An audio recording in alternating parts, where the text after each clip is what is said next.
महाराज जी, आप किसानों के नेता हैं महाराज जी। किसान यूनियन है एक, उनके आप राकेश टिकैत जी, आपका नाम अभी बताया मेरे को। स्वागत है, बढ़िया है। और हमारे जो भारतीय किसान हैं बड़े भोले भाले हैं। हम लोग किसान के घर में पैदा हुए ना, तो जानते हैं कि फसल नष्ट हो गई मानो किसान नष्ट हो गया। कितनी मेहनत करके वो अपनी फसल तैयार करता है और प्राकृतिक नाना प्रकार की, तो आप किसानों के पक्ष में खड़े होकर सरकार से अनुकूलता दिलाना, किसानों को सुविधा दिलाना, ये बहुत उत्तम कार्य है। बस इसमें स्वार्थ की गंध ना हो, खास बात है।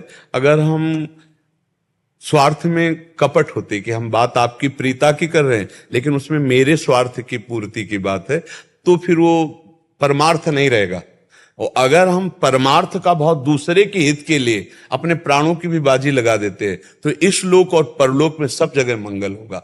परहित सरिस धर्म नहीं भाई, पर पीड़ासम नहीं अधमाई। तो हम ये चाहेंगे कि परमार्थ की भावना से युक्त होकर के हमारे देश के किसानों की उन्नति हो, उनकी रक्षा हो, उनके जो समस्याएं हैं उनकी समस्याओं में सब एक साथ खड़े होकर के सहयोग दें। नहीं तो बहुत से किसान असमर्थ होकर आत्महत्या देते हैं, शरीर त्याग देते हैं, क्योंकि उनकी पहुंच नहीं, उनकी बात कोई सुनने वाला नहीं है। 4 बीघा खेती उसी से तैयार किया, फसल नष्ट हो गई, तो अब वो सोचते हैं कि मेरे जीवन का अगर 4 सपोर्ट देने वाले हैं तो फिर आगामी वो उत्साह से युक्त हो जाएंगे। और अगर किसान को सपोर्ट न मिले तो पूरे हर व्यक्ति के तुम रुपया नहीं खाओगे, खाओगे तो अन्न ही ना।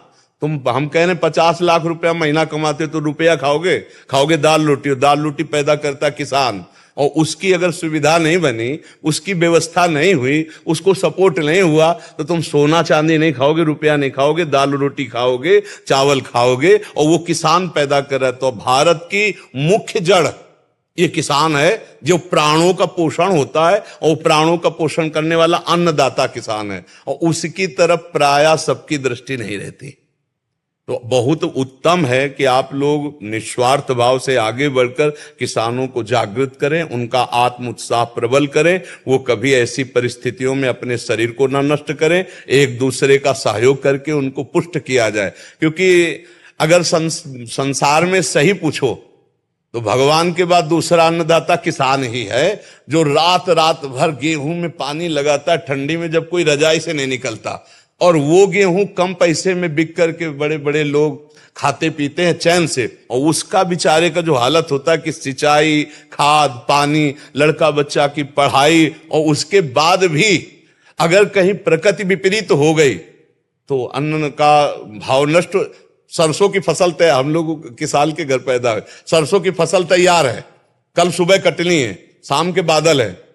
अब ऐसे ऐसे प्राण हो रहे हैं कि अगर पानी गिरा और सुबह की जे भी सूर्य किरण निकलेगी, सब सरसों बर्बाद हो जाएगी। हाँ, तो किसान को सपोर्ट देना है बहुत बड़ी बात है, क्योंकि भगवान के बाद अन्नदाता किसान ही है।